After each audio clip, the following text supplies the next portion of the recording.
Vamos a hablar de hipacusia súbita o sordera súbita.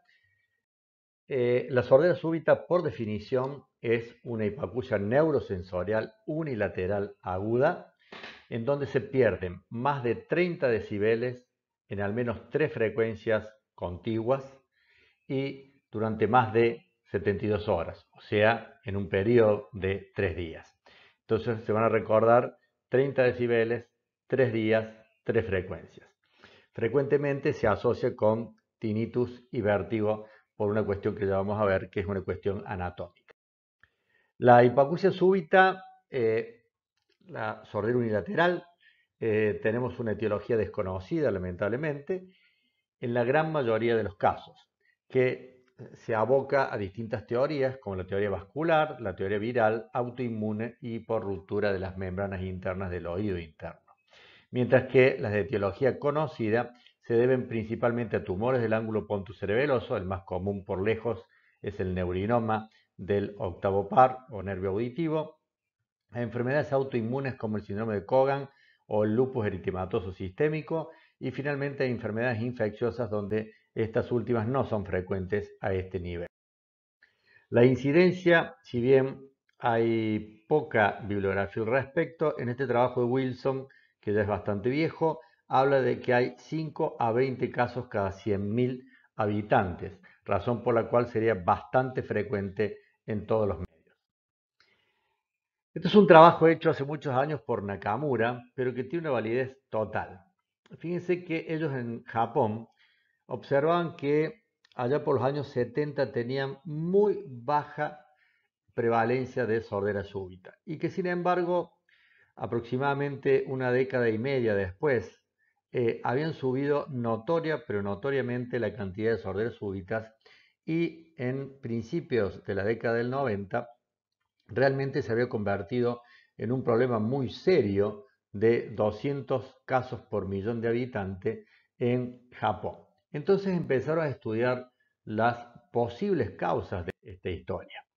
Y dentro de las causas encontraron que la vascular, o sea, cómo se irrigaba la cóclea, era por lejos el mecanismo que podía llegar a explicar por qué se producía esto, que las células ciliadas se murieran adentro de la cóclea, sencillamente porque un evento vascular, un cierre vascular, sea por un espasmo, por una trombosis o por una embolia, hacía que no llegara la irrigación, la sangre, el oxígeno suficiente a la cóclea y ésta sufría el daño permanente.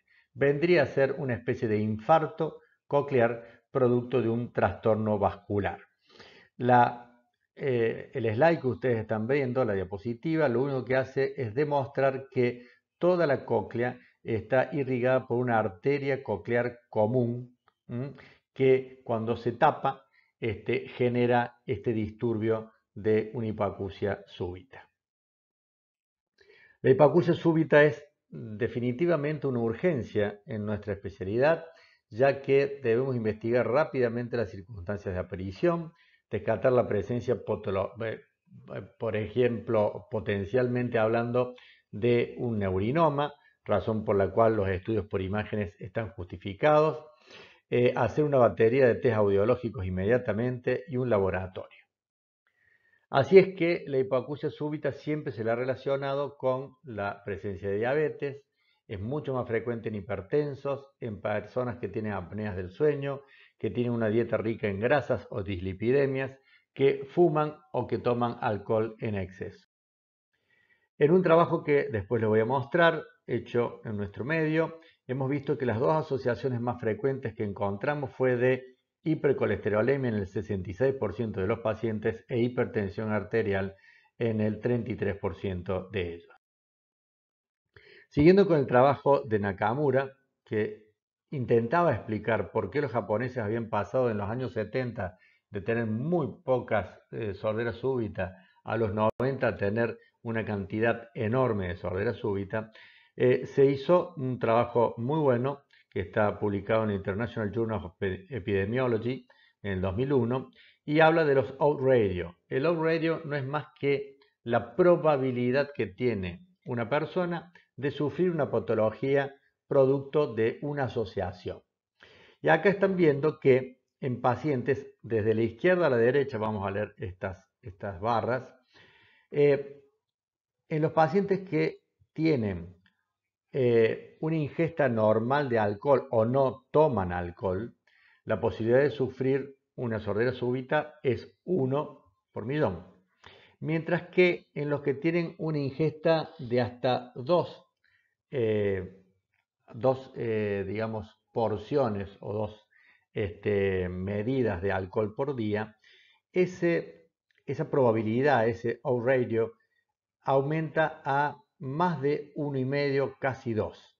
Pero si toman más de 2 medidas de alcohol por día, fíjense que se escapa, por decirlo de alguna forma, la probabilidad de tener una sordera súbita está en la columna verde, bien claro, hasta 6 veces, o sea, 600% más de posibilidades de sufrir una sordera súbita si toman mucho alcohol por día. ¿Qué pasa con el cigarrillo? Es más o menos lo mismo. Si ustedes fuman nada, o no fuman, mejor dicho, tienen la posibilidad de sufrir una sordera súbita de 1. En cambio, si fuman hasta 20 cigarrillos, pueden sufrir la columna verde de una sordera profunda en la hipoacusia súbita unilateral de más de 2 veces, o sea, se duplica la posibilidad de sufrirla. Y finalmente, si fuman más de 20 cigarrillos por día, esto llega casi a 4 veces la probabilidad de sufrir una sordera súbita. ¿Qué pasa con la duración del sueño? Si duermen entre 7 y 8 horas, tienen una posibilidad de sufrir de sordera súbita, mientras que si duermen menos de 7 horas o duermen más de 8 horas, se elevan esas columnas verdes, como están viendo, a más de 3 veces, se triplica la posibilidad de sufrir una sordera. Y aquí está la asociación fuerte con las apneas del sueño, el mal dormir o la mala arquitectura del sueño. Finalmente, esto es muy llamativo. El mismo Nakamura compara la probabilidad de sufrir de sordera súbita si tienen una dieta japonesa. Japonesa, ustedes saben que es una dieta realmente muy sana, que casi no tiene frituras, no tiene picantes, tiene muy poca harina, salvo el almidón del arroz, muy escasa grasa, por no decir casi nada. Y fíjense que si tienen una ingesta oriental, para llamarlo de alguna forma, la probabilidad de sufrir una sordera súbita es menor incluso. Ustedes lo están viendo. Mientras que si tienen una ingesta occidental, la comida chatarra, por ejemplo, llena de grasas saturadas, llena de frituras, llenas de harinas, como es la que tenemos nosotros en general. Fíjense la barra celeste cómo se va para arriba, o sea, en este caso da una sordera súbita en forma plana, pero fíjense que en el caso de una ingesta moderada se duplica y en una ingesta importante se triplica la posibilidad de sufrir de sordera súbita. Razón por la cual el consumo de alcohol, el consumo de grasas en la dieta y obviamente los hábitos occidentales, por llamarlo de alguna manera, hacen que aumente la fibrinolisis en la sangre. ¿Por qué? Porque hay muchas grasas saturadas en la misma, con lo cual aumenta la coagulación, o sea, podemos tener más posibilidades de hacer una trombosis, y aumenta el nivel de colesterol en el suero, lo que hace que en ese caso se tape con más facilidad una arteria. Hagan el mismo razonamiento de lo que pasa con un paciente que sufre un infarto cardíaco. El paciente que come más grasa, que tiene colesterol alto, tiene más posibilidades por este mismo mecanismo. El paciente que toma mucho alcohol tiene más posibilidades de ese infarto del oído. ¿Por qué? Porque tiene más cantidad de vasoespasmo, o sea, se cierran las arterias.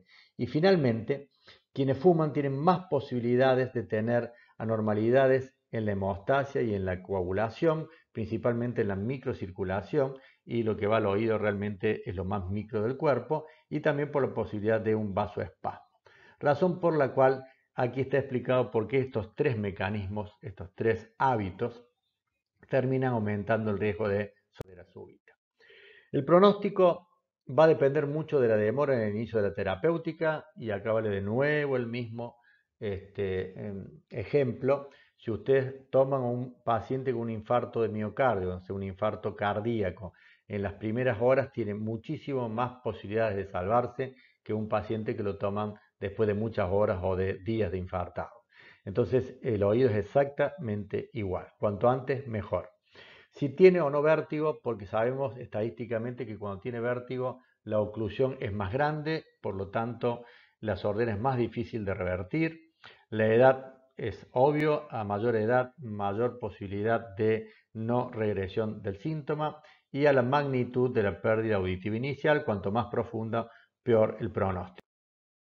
El tratamiento se ha utilizado distintas drogas, pero la evidencia que tenemos científicamente hablando es relativamente baja debido a que hay una etiología que no conocemos, entonces es multifactorial y no sabemos a qué atribuírsela perfectamente.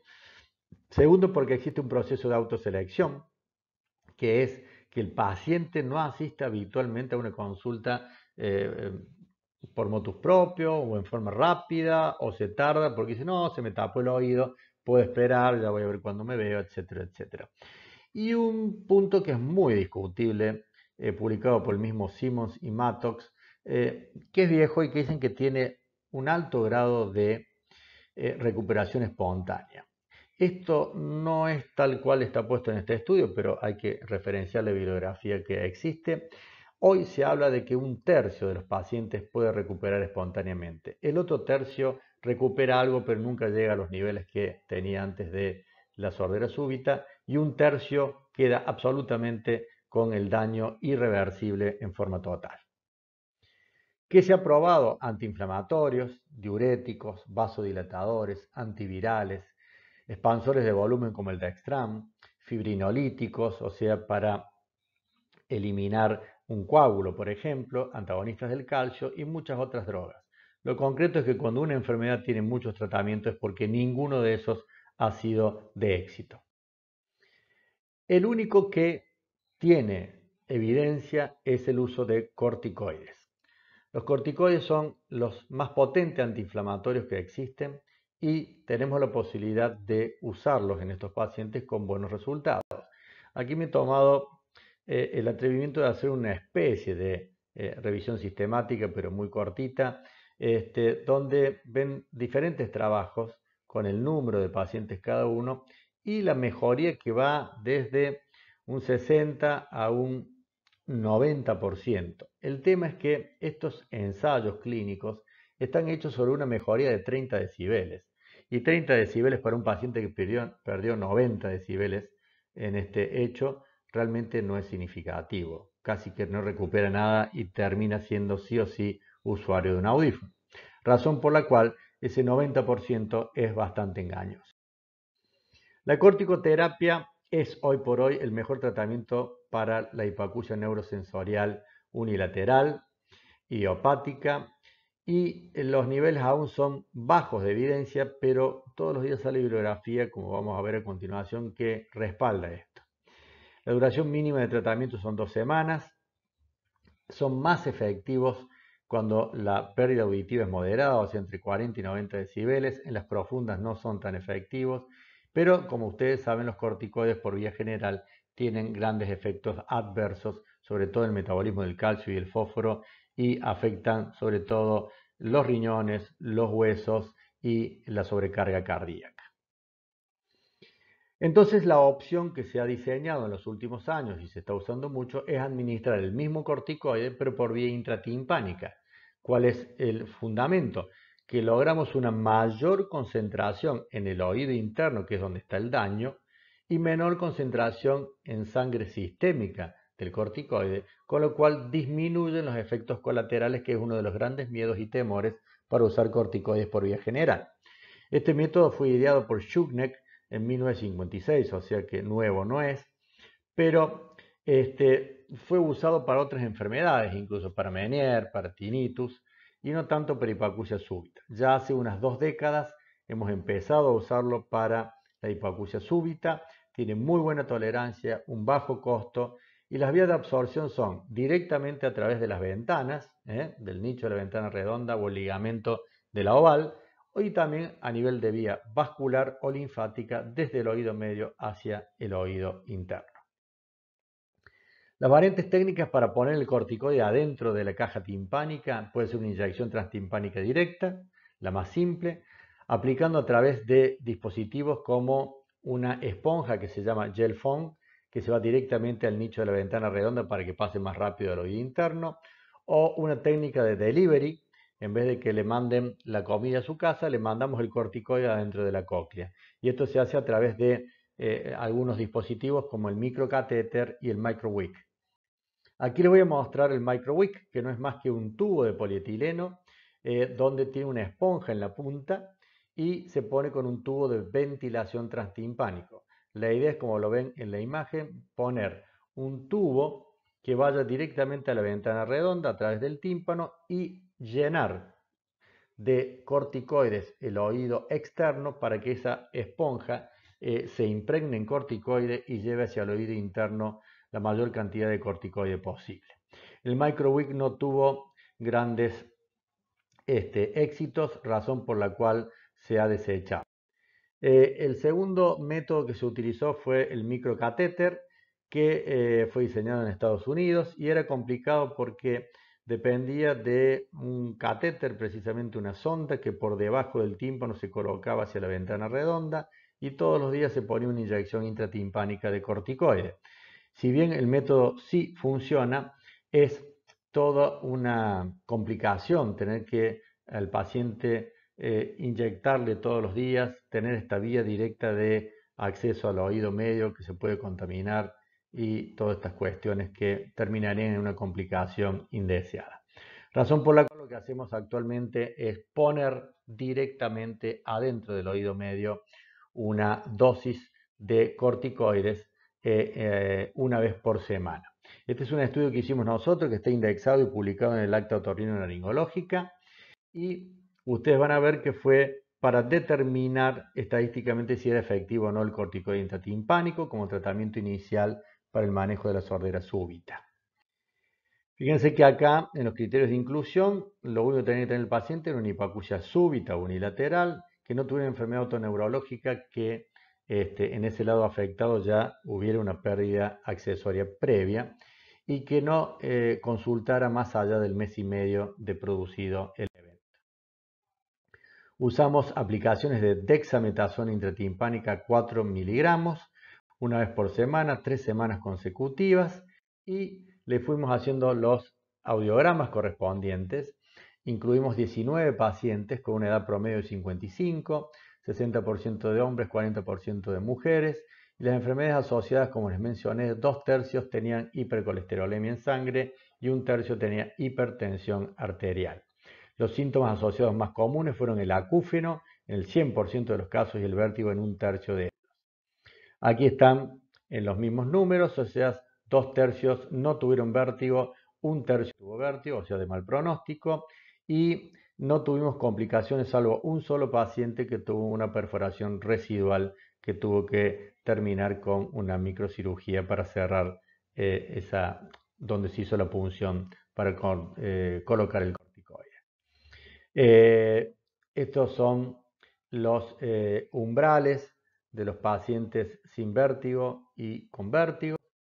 Y aquí tienen el grado de hipoacusia, que es muy importante. Fíjense que el 87% de las hipoacusias súbitas tenían una discriminación, como ustedes están viendo, cuando era menor a 90, muy mala, muy buena, de un 87%, mientras que las hipoacusias mayores a 90 decibeles, la discriminación bajaba a un umbral de 60%, razón por la cual no había una correlación directa de la profundidad de la hipoacusia y la discriminación auditiva. Y aquí es en un test de ANOVA, pueden ver perfectamente que el promedio de pérdida auditiva de estos 19 pacientes era en las 4 frecuencias centrales del habla de 91 decibeles, pasó después de la primera inyección a la semana a 63 decibeles, en la segunda semana pasó a 55 y en el test final llegó a 51. O sea que la mejoría en promedio de los 19 pacientes fueron de 91 a 51 decibeles, o sea, 40 decibeles de mejoría en las 4 semanas finales de evaluación. Eso quiere decir que en la recuperación fue en el 74% de los pacientes de mayor de 25 decibeles, mientras que en un 26% no mejoraron ni siquiera un 25%. Si lo comparamos con otros trabajos, van a ver que el índice de mejoría en un trabajo de Chandrasekhar fue del 38%, en un trabajo de Lorne Partners de Ontario en Canadá fue del 53% y en nuestra muestra fue del 74%, con números similares de pacientes. Mientras que si lo comparamos como un tratamiento de segunda línea, o sea, empezamos con el corticoide por vía general y después pasamos por vía local o intratimpánica, la mejoría en el trabajo de Janori es del 44% y en el de Chong es del 39%. O sea que no es para tener en cuenta en una segunda línea terapéutica, sino empezar con ambas líneas terapéuticas conjuntamente. Si se puede, por vía general el corticoide y por vía local o intratimpánica. En ese caso, fíjense que acá tenemos dos trabajos que hablan de cuando la hipoacusia es muy severa o profunda.